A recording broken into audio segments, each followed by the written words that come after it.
தம்பி, உன்ட்ட ஒரு முக்கியமான கேள்வி. நீ டிரைவர் தானே? பைபாஸில் 120 ஸ்பீடில் வண்டி வேகமாக போயிட்டுருக்குற, வண்டி பிரேக் பிடிக்கல, என்ன பண்ணுவ?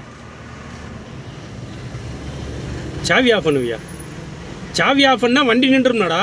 பின்னாடி வர்றவன் திடீர்னு அடிச்சு தூக்கிடுவேன் நான், ஆக்சிடெண்ட் ஆயிரும். என்ன பண்ணுவேன்? ஏதாச்சும் போய் முட்டி நிப்பாட்டுவியா?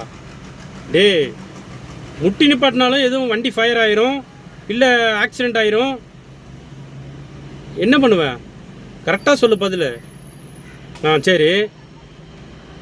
டே, தெரியலண்ணா, நான் சொல்கிறத கேளு. இப்போ வண்டியில் பைபாஸில் 120 ஸ்பீடில் வேகமாக போயிட்டுருக்குற, முதல்ல எமர்ஜென்சி லைட்டை ஆன் பண்ணிடு. பின்னாடி வர வண்டிக்காரன் இவன் வண்டியில் ஏதோ ஒரு ஆபத்து, ஏதோ ஒரு கோளாறு இருக்குது அப்படின்னு நினச்சி அவன் ஒதுங்கிடுவான். அடுத்து 5வது கியரில் வந்துருக்கியா, சடனாக 4வது கியருக்கு டவுன் பண்ணு. வண்டியோட இன்ஜின் வேகம் குறையும். 3வது கியருக்கு வா, இன்ஜினோட வேகம் குறையும். 2nd கியருக்கு வா, வண்டியோட ஸ்பீடு ஃபுல்லாக கம்மியாயிரும்.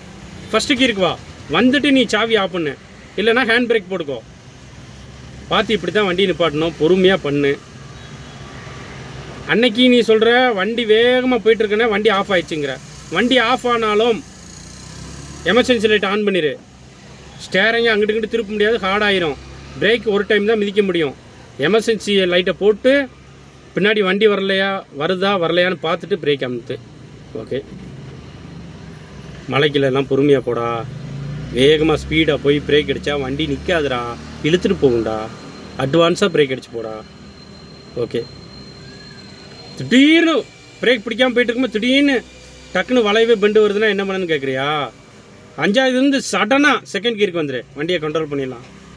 தெரியாத தெரிஞ்சுக்கோடா. ஏன்னா தானு வண்டி ஓட்டாதரா.